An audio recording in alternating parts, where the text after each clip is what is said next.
Have you ever sat at a family dinner table and felt like you were slowly disappearing? Like every word spoken was designed to remind you that you weren't enough, would never be enough, and that your very existence was somehow a disappointment compared to everyone else in the room? That's exactly where I found myself 3 years ago, on a cold November evening that would become the catalyst for the most important decision of my life. I was 32 years old, sitting in my aunt's dining room, surrounded by relatives who were supposed to love me, and I realized with stunning clarity that I had become nothing more than their punching bag, their cautionary tale, their example of what not to become. The conversation that night started innocently enough, or at least it appeared that way to anyone who hadn't lived my life. My cousin Jennifer had just gotten another promotion at her tech company, something about becoming a senior vice president at age 34, and the room erupted in celebration. Champagne was poured, toasts were made, and my uncle stood up to give a speech about how proud he was of his daughter's accomplishments. I smiled and clapped along with everyone else because that's what you do, right? You celebrate other people's successes even when your own life feels like it's falling apart. But then came the moment that changed everything. My mother, sitting directly across from me, looked at me with that expression I had come to know so well, that mixture of disappointment and concern that she seemed to reserve exclusively for me. And she said in a voice loud enough for everyone to hear, "You know, Jennifer started at that company as an intern, just like you did at your first job. Look at where she is now. What happened to you?" The table went quiet for just a second, one of those awful silences where everyone knows something terrible has just occurred but nobody wants to acknowledge it. Then my aunt jumped in, because she always jumped in, trying to soften the blow but somehow always making it worse. "Well, not everyone is cut out for corporate success," she said with a sympathetic smile that made my stomach turn. "Some people are just meant for different paths. Smaller paths." I felt my face burning, felt the familiar sting of tears threatening to break through. But I had learned long ago how to swallow that pain, how to push it down deep where nobody could see it. I nodded and mumbled something about being happy with my life, even though in that moment I wasn't sure if I was happy or just numb from years of this same conversation playing out in different variations. My cousin Michael, the doctor, chimed in then, probably thinking he was being helpful. "You know what your problem is?" he asked, leaning back in his chair with the confidence of someone who had never been on the receiving end of family judgment. "You give up too easily. When things get hard, you quit and try something else. That's why you've had 4 different jobs in the past 10 years while Jennifer has climbed the ladder at one company." I wanted to scream. I wanted to stand up and tell them all about the mental breakdown I had at my second job. The one where I was working 70 hours a week and barely sleeping. The one where my boss told me I'd never amount to anything in this industry. I wanted to explain that the third job eliminated my entire department during COVID, and that the fourth job was a toxic environment where I witnessed harassment that made me physically ill. I wanted them to understand that my life had been a series of survival attempts, not failures, but I knew they wouldn't hear me. They never heard me. Instead, I sat there and took it, just like I always had. Because somewhere deep inside I still believed that maybe they were right. Maybe I was the problem. Maybe if I just tried harder, worked smarter, made better choices, I could finally earn their approval and stop being the family disappointment. That night was far from the first time I had been compared to my successful cousins, though it would turn out to be the last time I would willingly subject myself to it. The pattern had started when I was just 8 years old, young enough that I didn't fully understand what was happening, but old enough to feel the sting of it. My cousin Jennifer was 10 at the time, and she had just won some prestigious spelling bee competition at her school. I remember sitting in my grandmother's living room, watching as Jennifer was showered with praise and gifts, her trophy placed prominently on the mantel where everyone could see it. My grandmother pulled me aside that day and said something I would never forget. "Why can't you be more like Jennifer?" she asked, her wrinkled hand gripping my small shoulder a little too tightly. "She works so hard and makes everyone so proud. You need to try harder in school, sweetheart. Nobody likes a lazy child." I wasn't lazy. I was 8 years old and struggling with undiagnosed ADHD that made focusing in class feel like trying to hold water in my hands. But I didn't have the words to explain that to my grandmother, so I just nodded and promised to try harder, internalizing the message that I was fundamentally flawed compared to my perfect cousin. As the years went on, the comparisons became more frequent and more cutting. When Jennifer got straight A's in high school, my mother would leave her report card on the refrigerator next to mine, as if the visual comparison would somehow motivate me to magically become a different person. When my cousin Michael got accepted to medical school, my father spent an entire dinner explaining in excruciating detail why medicine was such a noble profession, and asking me pointed questions about my own career plans, which at the time involved wanting to be a writer, something he dismissed as not a real job. Every family gathering became a performance where my cousins were the stars, and I was the understudy who never quite learned the lines.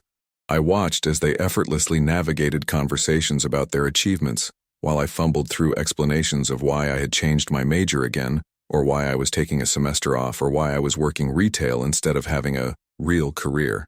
The worst part wasn't even the direct comparisons, though those were painful enough.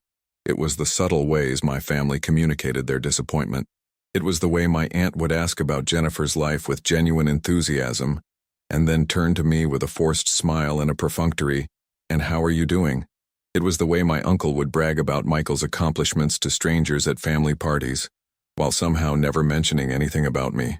It was the way my mother would sigh heavily whenever she talked about me to her friends, as if my existence was a burden she had to carry. I started to see myself through their eyes, and what I saw was a failure, someone who couldn't measure up no matter how hard I tried. Jennifer and Michael weren't just my cousins. They were the golden children of our extended family, the ones who could do no wrong, whose every achievement was celebrated as if they had just won a Nobel Prize. Jennifer was the oldest of the cousin group, and from the moment she could walk, she seemed to have her entire life mapped out with precision. She excelled at everything she touched, from academics to sports to social situations. She was the girl who got straight A's without seeming to study, who made the varsity volleyball team as a freshman, who dated the most popular boy in school, who got accepted to every college she applied to with full scholarships. Watching her navigate life was like watching someone play a video game on easy mode, while the rest of us struggled through on expert difficulty. But here's the thing about Jennifer that nobody in my family seemed to notice or care about. She was miserable. I knew this because we used to be close when we were younger, before the comparisons drove a wedge between us. She once confided in me during a sleepover when we were teenagers that she felt like she was suffocating under the weight of everyone's expectations. "I can't mess up," she told me, tears streaming down her face. "If I get anything less than an A, my parents act like it's the end of the world. I'm so tired of being perfect all the time." I had felt sorry for her in that moment, but I also remember thinking that at least people expected great things from her. At least she had the ability to meet those expectations, whereas I was just expected to try to catch up to her and inevitably fall short. Michael was different from Jennifer, but equally accomplished in the eyes of our family. He was 2 years younger than me, which made the comparisons even more humiliating as I got older. Here was this kid who was younger than me, and yet he was somehow light years ahead in terms of success and family approval. Michael was the quiet, studious type, the one who would lock himself in his room for hours studying anatomy and biology, while I was out trying to figure out who I was and what I wanted from life. He got into medical school on his first try, did his residency at a prestigious hospital, and was now a successful pediatrician with his own practice. Every family member loved to talk about Michael the doctor, as if his profession somehow elevated the entire family's status.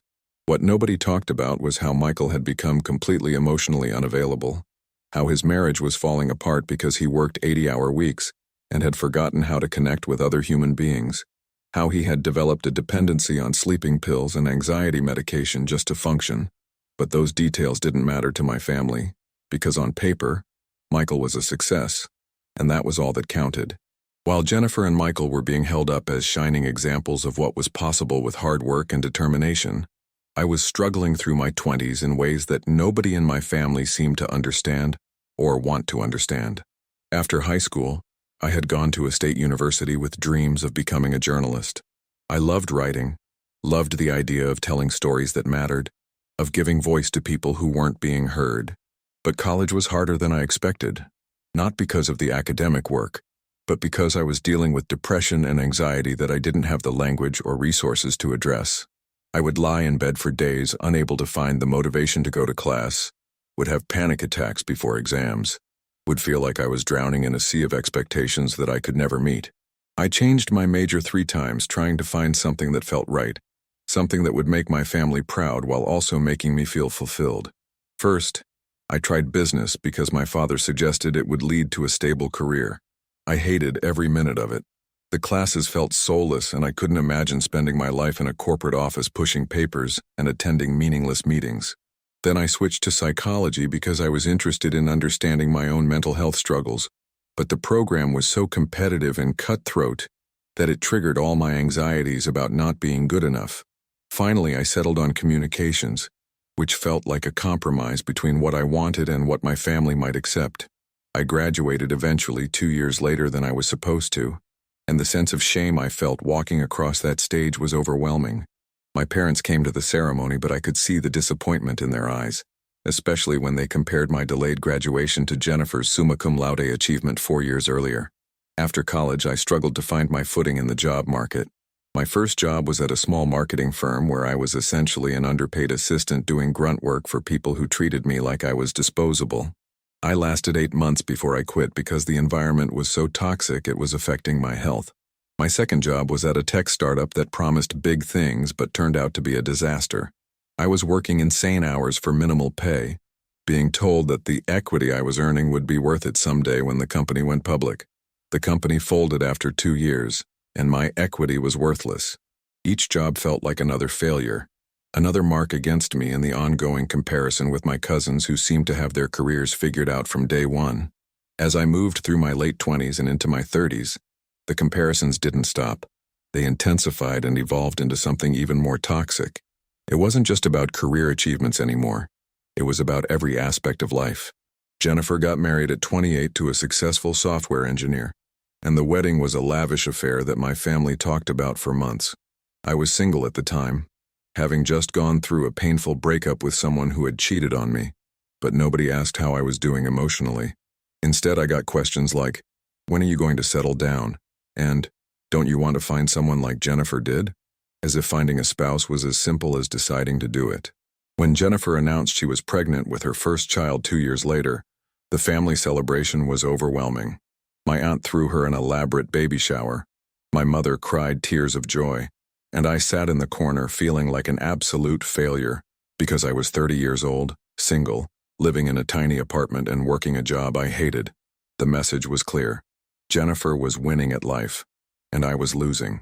Michael's achievements continued to pile up too. He bought a house in an expensive neighborhood, drove a luxury car, took exotic vacations that he posted about on social media. Every family gathering became a showcase for their successes, while I felt increasingly invisible unless someone wanted to use me as a cautionary tale. The worst part was how casual the cruelty had become. It wasn't angry or malicious, which somehow made it worse. It was delivered with concern, with sighs, with that infuriating phrase, "We just want what's best for you," that really meant, "We're embarrassed by you." My mother would call me and spend the first 10 minutes of the conversation updating me on Jennifer's and Michael's latest accomplishments before asking about my life, in a tone that suggested she already knew she wouldn't like the answer. My father would send me job listings for positions he thought I should apply for, positions that required qualifications I didn't have or interests I didn't possess, always with a note about how Michael had started at the bottom and worked his way up. The comparisons had become so ingrained in how my family communicated with me that I don't think they even realized they were doing it anymore. It was just the way things were, and I had accepted it as my reality. The emotional toll of being constantly compared to my successful cousins was something I carried silently for years, a weight that grew heavier with each passing family gathering. I started to develop this internal narrative that I was fundamentally broken, that there was something wrong with me at a core level that prevented me from achieving the same success as Jennifer and Michael. I would lie awake at night replaying conversations, analyzing every way I had failed to measure up, wondering what was wrong with me that I couldn't just be normal and successful like everyone else. My self-worth became entirely dependent on external validation that never came, or when it did come, it was so backhanded that it felt worse than criticism. "You look nice today. You're finally taking care of yourself," my aunt would say, implying that I normally looked terrible. "This job sounds promising. Maybe you'll actually stick with this one," my mother would comment, reminding me of all my past failures. I started avoiding family events whenever possible, making up excuses about work or being sick, anything to avoid sitting through another dinner where I would be reminded of how inadequate I was. But the guilt of not showing up was almost as bad as the pain of being there, because then I would get calls from my mother about how I was disappointing the family, how I was being selfish, how I needed to make more of an effort. I felt trapped in this cycle where I couldn't win no matter what I did. If I showed up, I was subjected to comparisons and criticism. If I didn't show up, I was labeled as difficult and ungrateful. The anxiety became so severe that I would have physical symptoms before family events. Nausea, headaches, racing heart, difficulty breathing. I knew something had to change, but I didn't know what or how. I had internalized their criticism so deeply that I couldn't separate their voices from my own inner voice anymore. When I made a mistake, I would hear my mother's disappointed sigh. When I struggled with something, I would hear my uncle's commentary about Jennifer never giving up. I was living my life with a Greek chorus of family judgment playing constantly in my head, and it was destroying me from the inside out. Have you ever felt like you're drowning but everyone around you thinks you're just swimming badly? That's exactly how I felt during those years. The decision to stop showing up to family gatherings didn't happen all at once. It was a gradual awakening that culminated in that November dinner I mentioned at the beginning. After that night where my mother asked what happened to me in front of everyone, I drove home in a daze, my hands shaking on the steering wheel, tears finally falling freely now that I was alone. I got home to my small apartment, sat on my couch in the dark, and something inside me shifted. I was done. I was so completely and utterly done with allowing these people to make me feel worthless. I thought about all the years I had spent trying to earn their approval, all the ways I had contorted myself to fit into their narrow definition of success, all the times I had swallowed my pain and smiled through their criticism because I thought that's what family meant. And I realized that this wasn't love. Love doesn't make you feel small. Love doesn't use you as a comparison point to make others look better. Love doesn't treat your struggles as failures.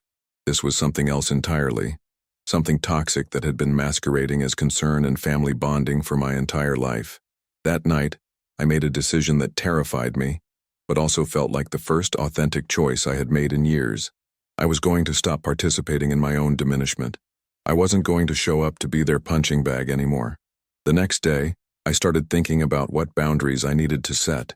I realized that I couldn't just stop attending family events without a conversation, even though part of me wanted to just disappear and never explain myself. I needed to be clear about why I was making this choice, not for their benefit, but for mine. I needed to say out loud what had been happening so I could stop gaslighting myself into thinking I was being too sensitive or overreacting. I started writing down all the incidents I could remember, all the comparisons, all the cutting remarks, all the ways I had been made to feel less than. The list was pages long, and seeing it written out in black and white was both validating and heartbreaking. This had been happening my entire life, and I had normalized it because I didn't know any different. I called my mother first because she was the one whose approval I had sought most desperately, and whose disappointment had cut the deepest. The conversation was brief and painful. I told her that I wouldn't be attending Thanksgiving that year or any family gatherings in the foreseeable future. When she asked why, I explained as calmly as I could that being around the family was damaging to my mental health, that the constant comparisons to Jennifer and Michael had made me feel worthless for most of my life, and that I needed space to figure out who I was without their judgment. She was shocked, then angry, then dismissive.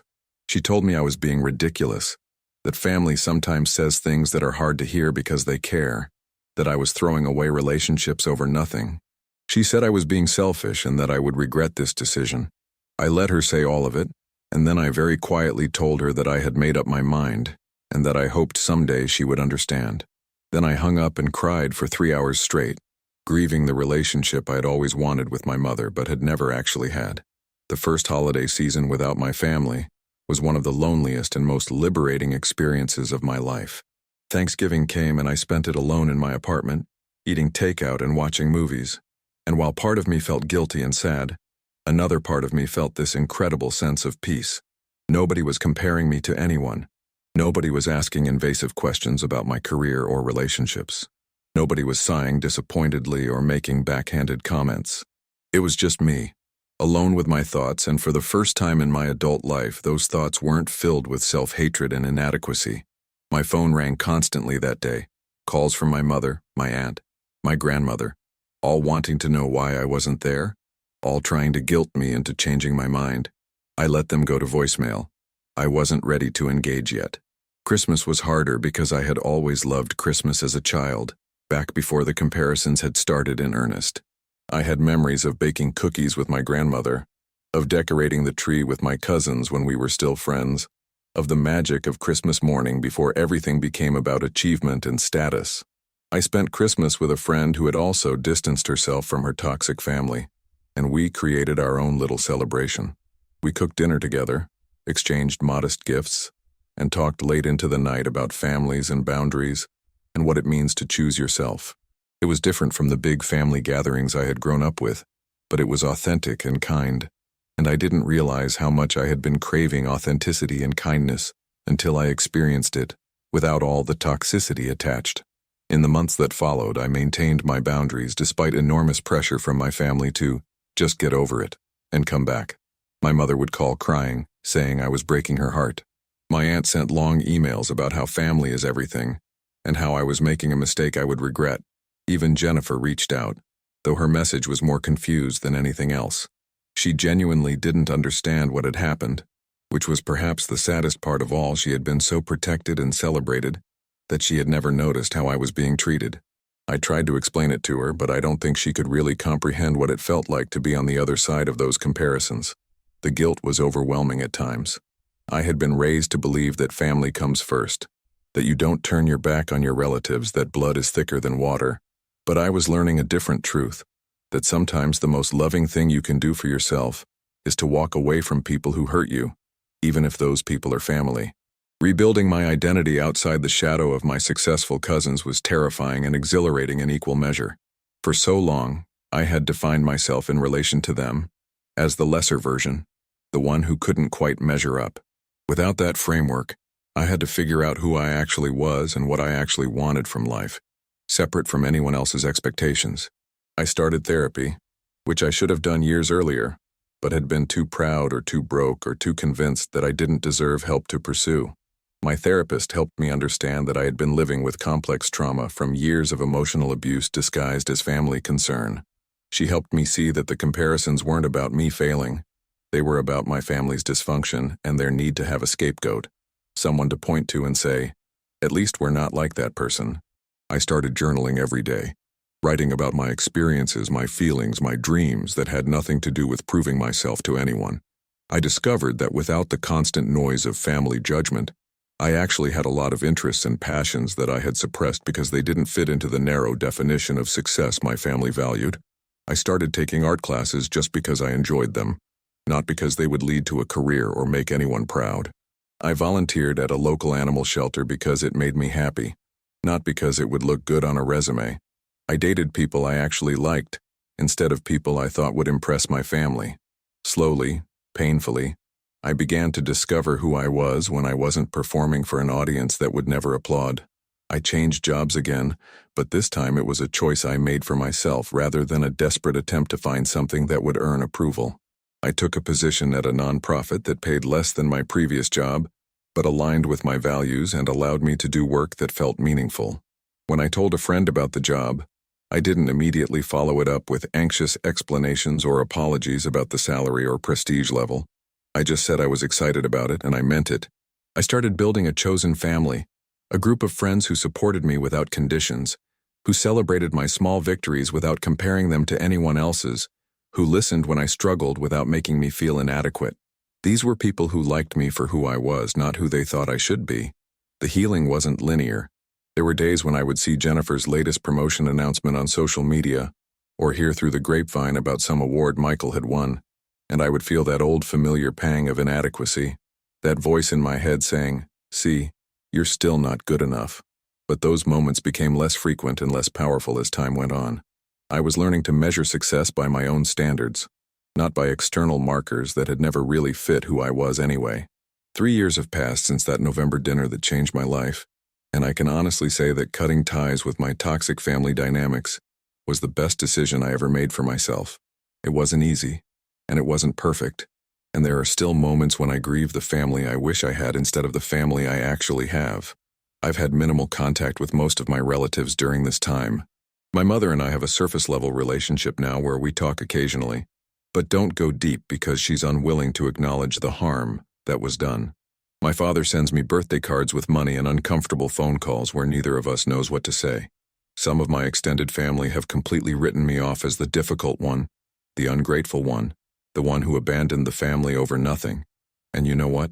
I'm okay with that. I would rather be seen as difficult while living authentically than be seen as agreeable while slowly dying inside. Jennifer and I have actually managed to rebuild some kind of relationship, though it's nothing like what we had as children. After I had been absent from family events for about a year, she reached out and asked if we could meet for coffee, just the two of us. I was hesitant, but I agreed. We met at a cafe halfway between our two cities, and we had the most honest conversation we had ever had as adults. She told me that my absence from the family had made her start questioning things she had never questioned before. She started noticing how often our relatives would make comments about who was doing well and who wasn't, how often I had been the subject of those comments, how she had benefited from the comparison dynamic even though she had never asked for it. She apologized, not for her success, which would have been ridiculous, but for not standing up for me, for not noticing how I was being treated, for allowing herself to be used as a weapon against me. I appreciated the apology, and I told her that I didn't blame her for being good at what she did. I blamed the adults in our family who had chosen to pit us against each other instead of celebrating us both as individuals. We're not close, and I don't know if we ever will be again, but we text occasionally and there's no animosity between us, which feels like a small victory. Michael, on the other hand, has never reached out. I think he's too uncomfortable with anything that disrupts the status quo, too invested in the family narrative where he's the golden boy and I'm the cautionary tale. That's okay too. I don't need his validation anymore. Looking back on everything I've been through, I've learned some profound lessons about family, identity, and self-worth that I wish someone had taught me when I was younger. The most important lesson is this: your worth is not determined by how you compare to other people. It's not determined by your job title, your salary, your relationship status, your achievements, or any external marker of success that society or your family has decided matters. Your worth is inherent. It exists simply because you exist, and nobody has the right to make you feel otherwise. I've learned that family relationships should be based on mutual respect, love, and support. And when those elements are missing, it's not only okay to create distance, it's necessary for your survival. I've learned that setting boundaries is not selfish, it's self-preservation, and that people who truly love you will respect those boundaries even if they don't understand them. I've learned that you can't heal in the same environment that made you sick, and that sometimes the bravest thing you can do is walk away from situations and relationships that are destroying you, even when everyone else tells you you're wrong for doing so. I've learned that comparing yourself to others is a thief of joy, and that the only person you should be comparing yourself to is who you were yesterday. I've learned that success looks different for everyone, and that a life lived authentically according to your own values is infinitely more valuable than a life lived chasing someone else's definition of achievement. Today I'm 35 years old, and I'm happy. Not happy in the way my family would measure happiness, not with the corner office or the expensive house or the impressive resume, but happy in ways that actually matter to me. I wake up most mornings without that crushing sense of inadequacy that used to define my existence. I have work that feels meaningful, even if it's not prestigious. I have relationships that are based on genuine connection rather than performance and judgment. I have hobbies and interests that bring me joy without needing to serve any larger purpose. I have peace, and that peace is worth more than any promotion or achievement that would have earned my family's approval. I still have hard days, days when the old wounds ache, days when I see something on social media about a family gathering I wasn't invited to and feel that familiar pang of rejection. But those days are fewer and farther between, and when they come, I have tools now to deal with them. I remind myself why I made the choices I made. I reach out to my chosen family for support. I practice self-compassion instead of self-criticism. I remember that I am not the problem, I never was the problem, and that walking away from toxicity doesn't make me weak, it makes me strong. If you're reading this and seeing yourself in my story, if you have family members who constantly compare you to others, who make you feel less than, who use you as their emotional punching bag, I want you to know that you deserve better. You deserve to be celebrated for who you are, not criticized for who you're not. You deserve relationships that build you up instead of tearing you down. You deserve to define success on your own terms, and you deserve to walk away from anyone, family included, who makes you feel worthless. It's not easy to set those boundaries. It will probably be one of the hardest things you ever do. People will call you selfish. They'll accuse you of being overdramatic or too sensitive. They'll try to guilt you into coming back, into accepting treatment that hurts you because that's just how family is. But I'm here to tell you that you don't have to accept that. You don't owe anyone access to you, not even your parents, not even your grandparents, not even people who share your blood. You owe yourself protection, care, and the chance to become who you're meant to be, without someone constantly telling you you're not good enough. I want to hear from you in the comments. Have you experienced this kind of toxic comparison in your family? How did you handle it? Are you still struggling with it? Or have you found a way to break free? Share your story below because I guarantee you're not alone. And sometimes just knowing that other people understand what you've been through can be incredibly healing. Your experience matters, your pain is valid, and your decision to protect yourself is nothing to be ashamed of. And if this story resonated with you, if you felt seen and understood while listening to it, please leave a like on this video. It helps more people find this content, and it lets me know that sharing my story was worthwhile. If you want to hear more stories about setting boundaries, dealing with toxic family dynamics, and finding yourself after years of trying to be what everyone else wanted you to be, make sure you subscribe to Living Through It and hit that notification bell so you never miss a new video. This channel is all about real stories from real people who have lived through difficult situations and come out the other side stronger and wiser. We don't sugarcoat things here. We don't pretend that life is easy, or that family relationships are always healthy just because they're family. We tell the truth about the messy, complicated, painful, and ultimately redemptive journey of learning to live life on your own terms. So subscribe, join this community, and let's keep supporting each other through all the challenges life throws at us. Remember, you are enough exactly as you are right now. You don't need to be like your successful cousin or your perfect sibling or whoever else people are comparing you to. You just need to be you, and that is more than enough. Thank you for watching. Thank you for being here. And thank you for having the courage to prioritize your own well-being even when it's hard. I'll see you in the next video.